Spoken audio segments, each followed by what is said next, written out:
Representative Sheila-Butt from District 64, which represents the majority of Murray County in Tennessee. Murray County is Columbia, Spring Hill, and Mount Pleasant area, about 45 miles south of Nashville, right down 65. All right. And there has been some ongoing struggling with some of these standards that was already brought up in Spring Hill. I remember a story last year about a mother whose son came home talking about how they were having to learn an Islamic prayer as part of the social studies program. Is that part of what has led you to introducing this bill, or is it a lot of other complaints from the constituents? Oh, that is definitely what brought the bill forward. As a matter of fact, at the beginning of this year, during the very first semester of the year, there was quite a bit of weighted studies on Islam. And there were parents who brought things to me and said, look at this, my daughter is having to write out, Allah is the only God and Muhammad is his prophet. And this little girl had written underneath L-I-E underneath it. But, parents were seeing this brought home to them and saying, we don't understand why our young people are writing these things. We're getting so deep into the doctrine of a religion. So this happened multiple times with my own constituents. We did hold the school board, thankfully, here in Murray County, said, okay, let's have a school board meeting and let's let these parents come forward and talk. And they did. An Afghan vet came up and spoke and said he had heard his daughter reciting the Shahada in the other room, and he was wondering why they were learning that as a part of a social studies project. He was visibly upset by that. And so there were just multiple incidents across my district that made us begin to look at the weightedness of the teaching of religion and doctrine in the classroom, as well as the age appropriateness of what was being taught in the classroom. Right. And this, like you just said, this is not just about exposure to the role Islam played in the history of the region, but this is actually digging into the doctrine and exposing these kids to the actual belief system, including the actual conversion prayer. It's not a simple case of just saying, then there was this group of Islamic raiders that came through or what have you. In fact, it's been very weighted to just the bright side, the pretty side, if you will, of Islam. And then what little bit of the curriculum mentions Christianity in particular usually is very brief, only the political part, and has a lot to do with the separation and the split between the church and just where it's factioned. So there isn't a real fair or balanced, I hate to use that term actually, I think Fox, I think I have to pay Fox a quarter for saying that now. But nothing fairness in the standard. When you were looking at this, though, you set out to try and make a very fair and neutral bill that didn't focus specifically on Islam, though. You tried to put something that would and if actually... you don't mind, go ahead. Be fair to everyone. Yes, and if you don't mind, I would like to actually read the bill to your listeners. Go right ahead. So they will understand. It's a very short bill. It's certainly a common sense bill, and it's really to open up a rational discussion about the appropriate timing in our children's lives and the weight of what's being taught in our classroom. So we would amend the Tennessee Code to say that the State Board of Education shall not include religious doctrine in any curriculum standards for grades prior to grades 10 through 12. The State Board shall provide curriculum standards for grades 10, 11, or 12 that teach comparative religion as it relates to history or geography, but no religion shall be emphasized or focused on over another religion. If the curriculum standards in grades prior to grades 10 through 12 include a reference to a specific religion or the role and importance of a religion in history or geography, then the State Board shall ensure that the reference does not amount to teaching any form of religious doctrine to the students. It's a very simple bill and very rational on the age and appropriate of how we'll teach religion to our young people in Tennessee. And it's time for parents this didn't just happen in my county. This is happening across the state. It's happening in Georgia, in Alabama. It's pretty ironic that I've seen parents' lesson plans and students in Las Vegas that are using the same lesson plan. So obviously a lot of these plans are not just coming from Tennessee standards, or at least much of the supplemental material that's being used across the United States is the same. And Tennesseans need to know what's being taught to their children, and we need to have this open and honest discussion about it. Absolutely. Now, a lot of this actually comes straight from the Common Core standards that are being implemented nationwide, correct? Supposedly not. Let me say that. Supposedly, Tennessee made our own standards. So, we believed that Tennessee was making our own set of Tennessee social studies standards. But we are finding across the United States a lot of conformity.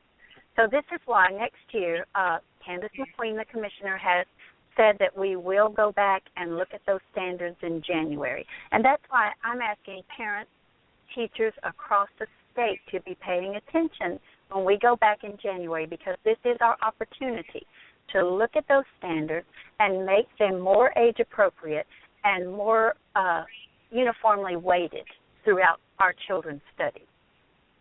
Right. Now, in the process of my research, I actually came across where these standards were supposedly put forward by a group that consisted of, if I'm remembering correctly here, it was actually only 3 teachers that put this standard. So the reason I asked the question before is so that I would have you on the record saying the exact same thing, because sometimes it just sounds better when it's somebody other than me sitting here saying, well, this is what's going on. But Breitbart News had an investigation into the 7th grade social studies standards, and they say they were developed in 2013 by a group of 10 Tennessee educators. So that is what their study unveils. I'm sure I'll be looking at a lot more of this in the next few months and decide exactly where those did come from. All right, and actually a link to that Breitbart story I have already put up in the chat room for the folks that are listening live and in the chat room. You can click on that, and it actually goes down the whole list of the curriculum, and it makes other points and even the counterpoint to the argument where some of the people that are involved with promoting this had said that they had focused more on Christianity in the 6th grade social study. And then, again, Breitbart also took a look at that. So if anybody wants to take a look at that article, the link is in there. So everybody in the chat room, feel free to take a look at it. It's going to take some time to go through all of it. It is. But, it is. But you guys are all smart guys. But it is a great article. Yeah. Mm-hmm. It is. And it does, lay out the standards.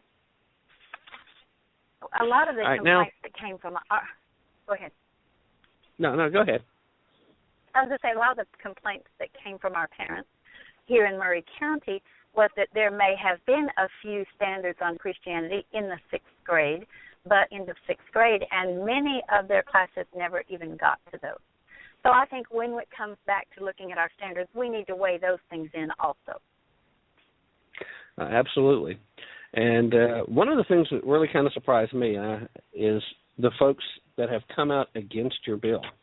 Like you said, you just read the whole thing for us a few moments ago.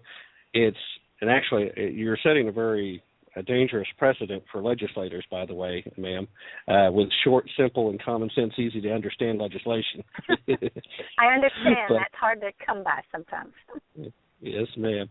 But a lot of the pushback has come from from CARE, and some atheists are actually upset about this, and I found that very surprising, which is what really caught my eye about this story in the first place, and I decided to investigate it further, and then I reached out to you. Now, of course, I shared the link to it so that everybody could get your words through the show's Facebook page, and I told you about this on the phone the other day when I first talked to you, how I captioned it. Well, when you've got the Muslims and the atheists upset, you must be doing something right.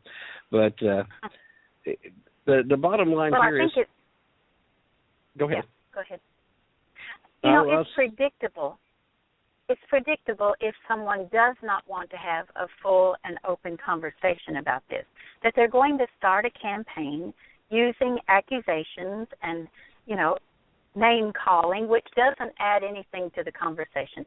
We have got to get past that. Not just in Tennessee, but across the country.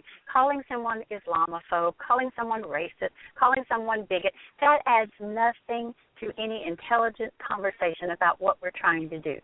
So we need to sit down and have open, rational discussion. Well, I can't agree with you more there. But were you surprised by the pushback and how quickly it came? I was, but I'm also convinced that when that pushback first came out, I don't believe anyone had read the bill. Because certainly no one religion is targeted. Certainly this looks to me to be something that's fair and reasonable. And why any particular group would come out so harshly against it, I totally don't understand. Well, I actually have a theory about that. When it comes to the Council on American Islamic Relations, their primary job is to try and promote Islam in the United States. And from everything that I have seen as part of the curriculum that's in place, is it is very pro-Islamic, and anything that would interfere with that pro-Islamic message is contrary to their goal. So I think that this is part of their indoctrination process. I think they probably worked very hard to help push this across the country. So I do think there's probably some folks on the council who have read the bill, and they still see this as a threat to their goal. And they count on a lot of other people who haven't read it to join the fight. I think that's what happens. I think one person throws that out there, oh, this is an anti-Muslim bill, and then everybody jumps on before they even read the bill. I don't think this could at all be pegged that kind of a bill, because certainly it is, as you and I both talked about, trying to be fair across the board and certainly age appropriate for our young people. Yeah. And I think people in Tennessee realize that. I think they're smart enough to look at this and say, when you have 13% of 75 total learning objectives for the year promoting one religion, I think that we're going to look and see that probably this is overweighted.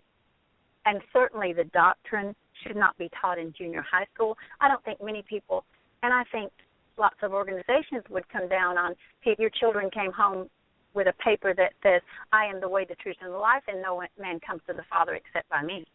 I think someone would see that as indoctrination and say, wait a minute, you can't be teaching this in our school. So we need to have an open conversation about what is the impact of religion on history, where in the regions that religion is important. But as far as the doctrine of religion, we need to look at that comparatively. We need to wait till our children get in high school, 10th, 11th, and 12th grade, and say these are the world's major religions. This is what they teach. This is who they believe their prophet is. This was about the time, and just compare all those religions together. So our young people do not feel like they're being indoctrinated one way or the other. And I did have someone say to me, well, Sheila, when you teach Sunday school, you're teaching children the Bible. And of course I am, because to put Sunday school and the public school side by side is just totally wrong. I am teaching what those parents ask their children to come there and learn. And I'm reinforcing what the parents are teaching at home. Doctrine of religion should be taught at home by the parents within the family. And we need to take that out of our school system, at least until they can look at their religions comparatively at an older age when they're much more mature to understand those things. All right. Well, it certainly can't argue there. And I do have to kind of wonder if the person who asked you that even really thought about it, because you're talking about Sunday school is actually a function of the church as opposed to a function of the public schools. This was I was amazed at that. Yeah. It's obviously just a case where they haven't put much thought into the question beforehand, and probably were embarrassed after you explained that, I would imagine, too. But if we're talking about the folks that lean towards the left side of the political spectrum, they constantly talk about this imaginary separation of church and state that's supposed to be in the Constitution, where it doesn't really say there's a full-on separation. Constitution just says Congress shall pass no law.